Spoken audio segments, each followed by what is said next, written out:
Chapitre 4. Le lendemain matin, Momo repart pour la butte, son nouveau livre sous le bras, se jurant cette fois qu'il fera bien attention à l'heure. Mais en arrivant, il voit que quelqu'un d'autre s'y trouve déjà. Sur son banc en plus.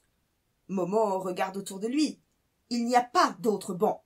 Il le sait bien en fait qu'il n'y en a pas d'autres, mais il se dit que peut-être parfois il y a des bancs qui poussent la nuit. Ce n'est pourtant pas le cas. Il regarde l'intrus. C'est un vieux monsieur, avec un chapeau de paille et de cheveux blancs en queue de cheval. Un qui n'est pas de la cité. Sans doute qu'il s'est perdu là et ne sait plus rentrer chez lui. Momo respire un bon coup et va s'asseoir à l'autre bout du banc. Après tout, les bancs sont faits pour s'y asseoir à plusieurs. Le vieux monsieur lit un livre et ne le regarde même pas. Momo, qui connaît la politesse, lui dit « Bonjour, monsieur !»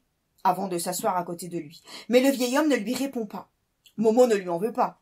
Il sait ce que c'est que d'être absorbé dans la lecture d'un bouquin. On en oublie souvent que le monde continue à tourner autour de soi. Momo ouvre son livre. C'est l'histoire de Robinson, qui échoue sur une île déserte à la suite d'un naufrage. Momo compare son île à celle de Robinson. Il préfère la sienne, avec ses champs de bleuets multicolores. Sur l'île de Robinson, il y a un bouc. Robinson l'assomme. Momo pense qu'il a eu tort et aurait dû essayer plutôt de l'apprivoiser, comme le renard du Petit Prince. Peut-être que le bouc n'attendait que cela, en fait, d'être apprivoisé. Tout en lisant, Momo surveille le soleil du coin de l'œil. Faudrait pas qu'il monte trop vite, celui-là, car Momo n'a pas encore envie de rentrer à la maison. Le vieux monsieur, qui n'a rien fait d'autre jusqu'à présent que de tourner les pages de son livre, tout saute soudain. Momo pose le doigt sur le mot qu'il est en train de lire pour ne pas le perdre et regarde le vieil homme. « Excuse-moi, jeune homme, mais je n'avais pas remarqué ta présence à mes côtés. »« Oh, c'est pas grave, moi aussi ça m'arrive. »« Et que lis-tu ?»« Le deuxième livre, » répond Momo. « Vendredi ou la vie sauvage. »« Ah, » fait le vieil homme. « Et pourquoi l'appelles-tu le deuxième livre ?»« Parce que le premier c'était le Petit Prince. »« Et que sera le troisième ?»« Les deux moitiés de l'amitié, » précise Momo, qui pense qu'il a rudement bien fait d'apprendre sa liste par cœur. « Tu es un grand lecteur, » remarque le vieil homme en hochant la tête, comme si cela lui faisait énormément plaisir.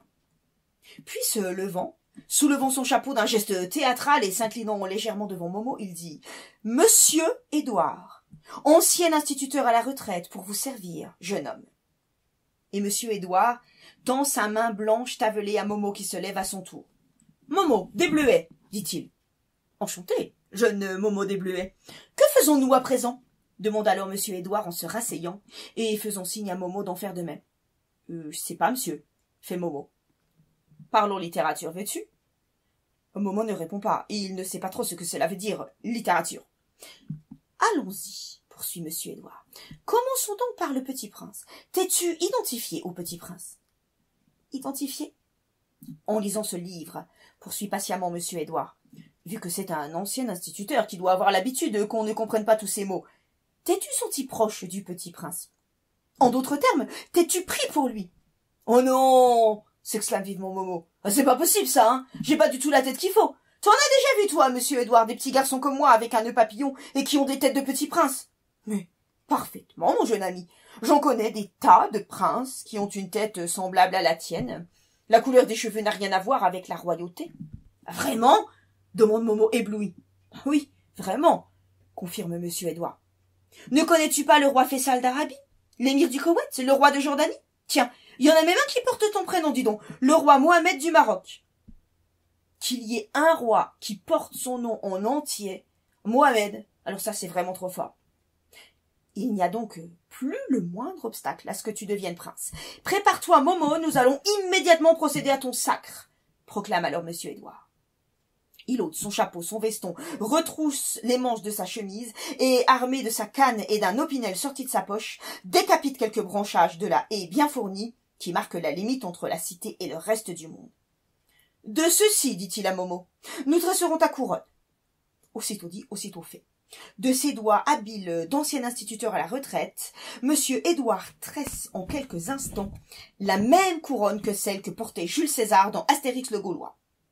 Ensuite, dans une grosse branche dénudée, il sculpte une sorte de canne retroussée au bout, presque semblable à la sienne, qu'il tend à Momo en disant Et voilà ton sceptre. Nous sommes prêts. Mets un genou en terre et baisse la tête.